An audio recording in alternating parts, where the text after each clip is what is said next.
Ali, oke, udah punya channel itu? Oh, beliau mah ini Udah. dari Gerakan Milenial Indonesia. Oh, iya. Beliau ketuanya. Nanti saya baru ketemu. Karena lewat YouTube ini saya mulai ketemu dengan orang-orang hebat sebenarnya. Jadi dari mulai YouTuber saya sudah mulai kenal, sering support, dan kabar baiknya memang ada beberapa YouTuber besar juga saya sudah kontak dan mereka sedang memantau Ekopedia ini ya. Saya sedang promosi juga ke mereka gitu. Karena di luaran betul banyak sekali YouTuber beliau cerita banyak banget bro YouTuber yang sudah monetisasi masuk ke kewalahan katanya untuk ngejar jam tayang viewer gitu kan. Nah akhirnya saya promosi di sini Ekopedia gitu kan, saya cerita ngobrol dan lain-lain lah ya. Nah oke, saya masuk dulu masalah di YouTube. Saya hari ini alhamdulillah saya berkesempatan untuk mewakili mentor-mentornya untuk menceritakan sekilas tentang YouTube sebenarnya. Nah, saya tidak akan mengajari gitu ya, tapi saya cuma sharing karena saya pribadi di YouTube pun masih baru 2 bulan, jadi masih awam sekali buat saya gitu. Jadi ini kebanggaan buat saya lah bisa membawain info dari YouTube itu gitu ya. Nah, jadi sekilas kalau dari YouTube kita tahu semua dan hampir semua handphone kita itu pasti sudah ada aplikasi YouTube. Cuman banyak sekali masyarakat itu banyak yang tidak tahu ada peluang besar di YouTube gitu kan. Sebenarnya di dunia digital itu banyak sekali peluang-peluang usaha yang bisa benar-benar merubah hidup orang secara instan gitu. Digital itu banyak sekali. Salah satunya YouTube gitu kan. Ada Facebook Ads, ada AdMob gitu kan. Terus yang ramai juga sekarang TikTok gitu kan dan lain-lain lah ya. Nah, sebenarnya banyak sekali jalannya, cuman hari ini saya cuma cerita soal YouTube. Jadi untuk hal-hal yang lain mungkin nanti akan di-sharing itu nanti di tingkat berikutnya. Nah, hari ini kita pengenalan YouTube dulu, apa itu Ekopedia, bagaimana Ekopedia ini bekerja sama dengan YouTube Asia Pasifik, dengan Google di Bandung. Oke. Jadi saya lihat Ekopedia ini sudah sangat serius sekali membentuk satu komunitas untuk para YouTuber gitu kan. Nah, karena di luar sana memang banyak sekali YouTuber mencar lah istilahnya gitu ya. Nah, jadi kita pengen ngerangkul semua karena Indonesia ini besar sebenarnya. Dan kalau orang sukses di YouTube itu kan yang bayar bukan Indonesia, bukan perusahaan Indonesia, tapi yang bayar Google gitu ya. Nah, jadi nggak ada salahnya kita berkolaborasi, kita saling support semuanya, tidak perlu saling bersaing, gitu kan? Misalkan di sini saya bikin tutorial make up, bikin tutorial make up juga nggak masalah ya. Oke, yang ramai pasti yang saya. Yes. Soalnya cowok make upan gitu kan. Oke. Jadi aneh. Jadi aneh, betul. Paling ngondek. Yang aneh ya. Oke. Nah, hari ini kita akan belajar singkat bagaimana sih sebenarnya YouTube itu bisa menghasilkan income. Nah, karena di luar sana orang taunya YouTube itu cuma buat nonton gitu, tapi nggak kepikiran dia untuk punya channelnya bahwa di sana ada satu aset besar. Kalau channel kita sudah berhasil dimonetisasi, kita punya income, video kita ada iklannya, itu bisa penghasilan yang besar sebenarnya. Nah, cuman banyak orang yang masih tidak tahu. Nah, untuk yang pertama kita bisa ngecek dulu di socialblade.com. Nah, bisa seharga mobil satu video, ngeri gitu. Oke, kebayang satu video aja. Nah, kalau sebulan ada berapa video, sehari 2 misalnya, berapa penghasilannya? Miliaran. Bahkan hampir sampai 100 miliar. Om Deddy gitu, Om Deddy Kobuser. Makanya nggak salah ya, kemarin bayar pajaknya sampai mahal sekali, bayar pajak mobil dan lain-lain gitu ya. Nah, penghasilan ini sudah dipotong pajak langsung. Oke, jadi sudah bekerja sama pemerintah dengan dari Google itu sudah bekerja sama untuk memotong biaya. Dan ternyata saya baru tahu bahwa ini adalah 25% dari keuntungan iklan yang YouTube terima. Nah, pernah ngebayang nggak YouTube sebesar apa? Jadi dengan misalkan Pak Deddy Mulyadi ini dari 1 tahunnya 11 miliar tadi, berapa 11 ya tadi? 11 miliar tadi itu cuma 25%. 75%-nya sudah sama YouTube dipotong. Dan itu tidak telat gitu. YouTube luar biasa banget buat saya gitu kan. Nah, kita lanjutin. Jadi ada potensi besar yang mungkin ini orang tidak tahu. Nah, di sini di Socialblade kita bisa lihat penghasilannya per hari. Jadi kayak tanggal 7 kemarin penghasilannya $1.300, lumayan sehari kan, $82 dan terus seterusnya. Jadi di sini kita bisa ngecek yang nonton berapa dan lain-lain. Jadi ini patokan juga buat kita, asik nggak sih kalau bikin video happy gitu kan, tapi dibayar gitu. Nah, ini yang mau kita tunjukin. Oke. Nah, Ada lagi yang mau ditunjukin siapa? Saya lupa yang anak SD itu siapa? Keira. Keira. Keira Cama. Ini Keira gini ya? Hah? Keira Keira Cama. Sehat. Sarma. Ya. Oke. Ini orang Bandung ya. Saya suka ketemu di BIP. Lagi main, lagi bikin konten yang Jadi apa? Kalau dulu namanya PNS, kalau sekarang namanya apa? ASN. Nggak mungkin saya masuk TNI Polri karena usia pun udah nggak bisa.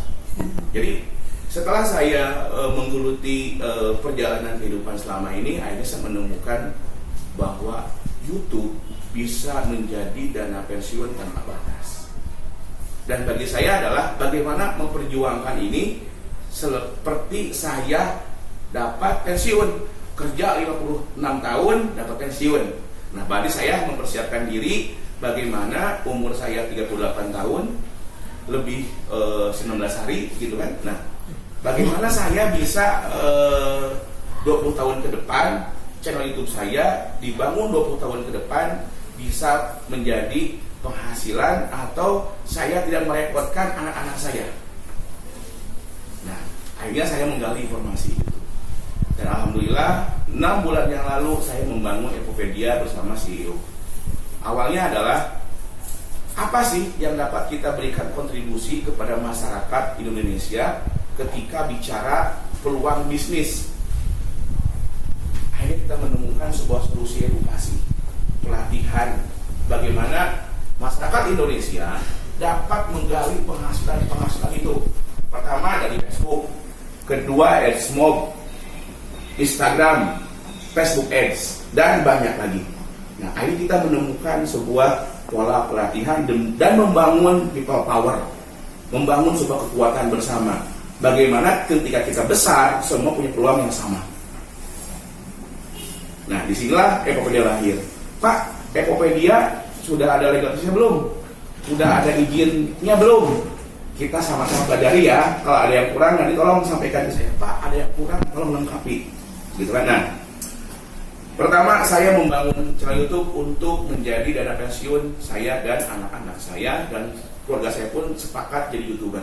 Bahkan anak saya bilang ketika daring belajar ditanya sama guru, Jibril, anak bungsu saya, pekerjaan ayahnya apa? Dulu bilangnya adalah advokat, pengacara, pengusaha.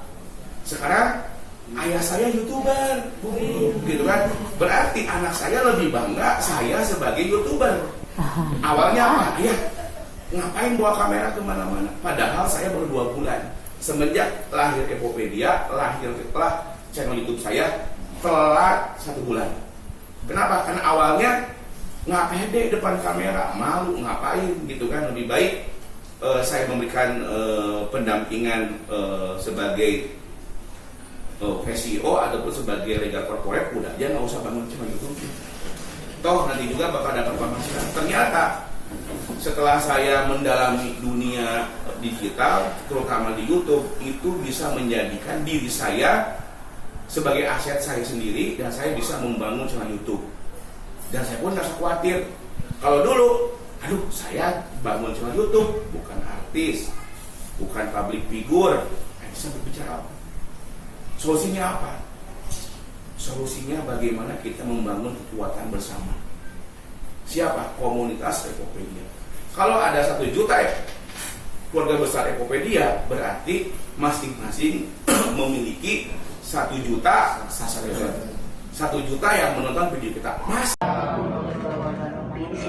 kabar Bapak Ibu semuanya? Alhamdulillah baik. Iya, saya tadi di dalam lagi nonton YouTube Epopedia, gitu kan? Ada Kenapa yang keluar dari produksi.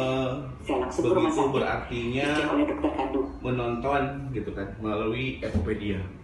Pertama, sebelumnya saya kembali perkenalkan, saya Wildan Muhlisin, profesi advokat, pengacara. Biasanya kalau saya dalam pertemuan pakai batik, pakai jas, gitu kan. Tapi hari ini ya kita bukan beracara. Hari ini saya bersama ingin belajar dengan Bapak Ibu bagaimana sama-sama menggali sebuah potensi. Potensi apa? Potensi di dunia digital, di dunia internet, ada emas berlian. Emas berlian itu banyak banget di dunia internet. Makanya pemerintah sekarang sedang mengembangkan program yang sedang pro kontra, Omnibus Law, bagaimana semua digitalisasi. Sedangkan di luar sana, gitu kan, dimulai dari Perancis, Omnibus Law pro kontra. Masuk Indonesia pro kontra. Tapi itulah yang namanya dinamika kehidupan terus berkembang. Nah, saya di sini bukan bicara sebagai advokat pengacara, tapi saya bicara sebagai YouTuber, Bapak Ibu ya. Nah, kenapa YouTuber? Gitu. Kenapa Pak mau jadi YouTuber? Saya sebagai penegak hukum. Ada 3, jaksa, hakim, polisi, pengadilan. Bagi Bapak Ibu, ternyata ada sandungan hukum. Free konsultasi bersama kami sebagai Legapedia. Kenapa?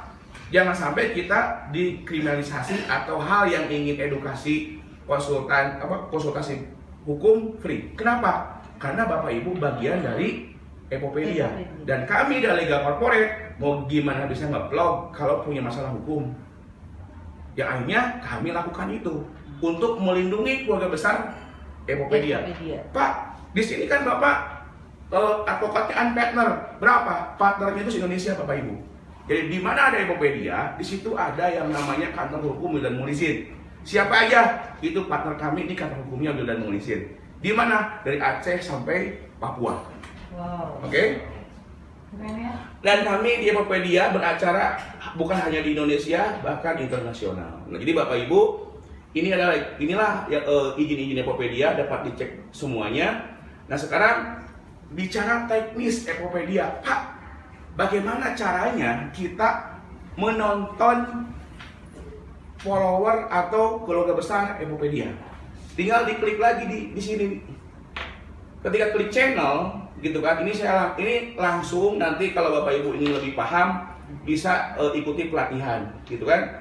Kita tambah link video. Nah, saya baru aktivasi 1 slot video, ya. 1 juta bagaimana? 2 juta. Kalau 1 orang bagaimana? 1 orang. Yang akhirnya ketika memulai bisnis ini dengan bismillah, akhirnya sekarang sudah lebih di atas 11.000. 11.000, 90%-nya adalah usianya di atas 40 tahun. Kenapa? Yang menerima ini adalah yang sudah merasa, oh iya saya mau belajar. Dan ternyata alhamdulillah banyak yang udah paham yang udah paham dunia YouTube dibandingkan yang usianya matang.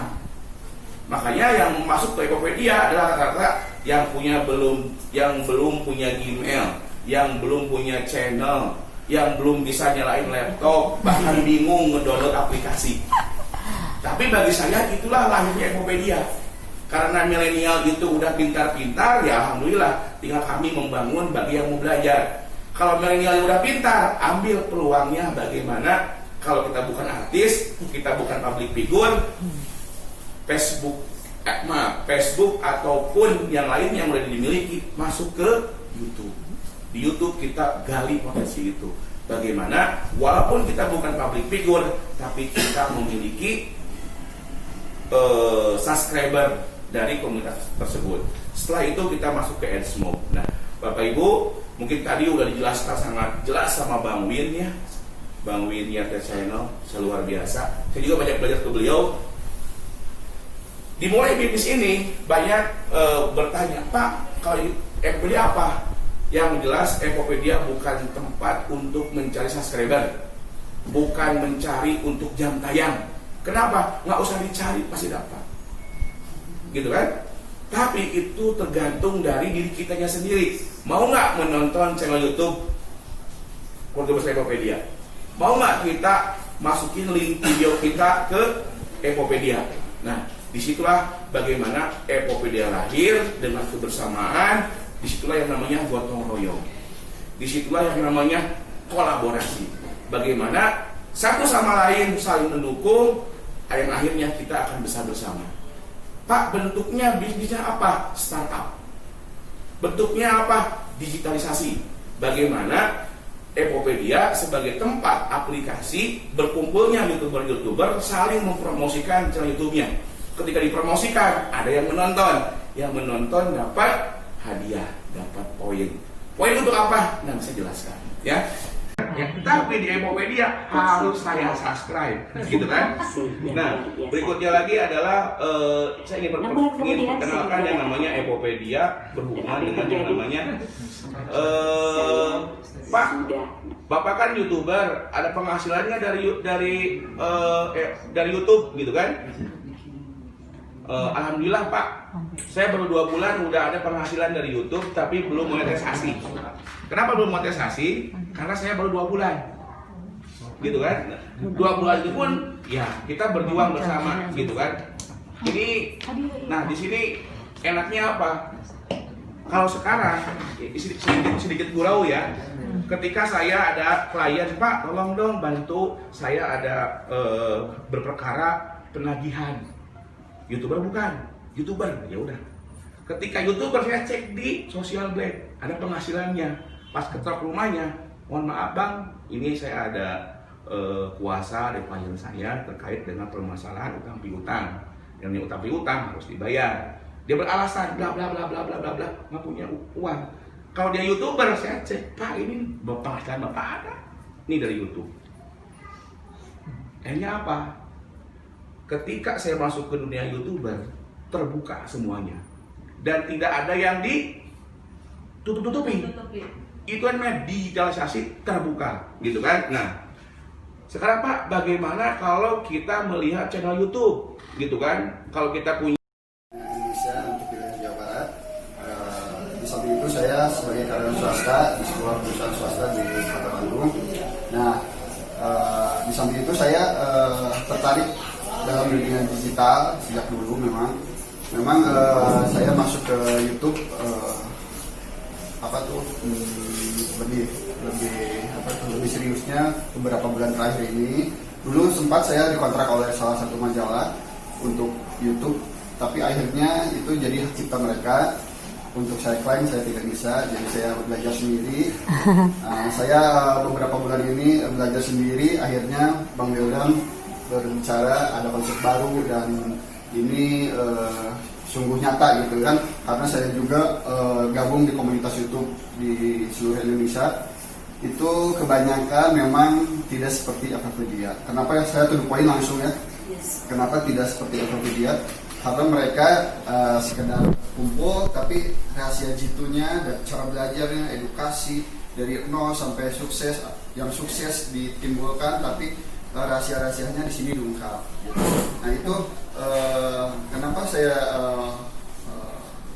memunculkan Epopedia gitu. Terus saya membawa Epopedia ke komunitas saya, ke teman-teman saya, karena saya lihat nggak bisa teknologi, gaptek tapi pengen uang, kita bisa belajar bareng-bareng. Kita nggak ada sistemnya, ya tadi seperti dibilang teknisnya saling sikut lah gitu. Di sini kita berjuang bareng gitu kan, traffic nyata gitu, karena traffic nyata itu sangat susah.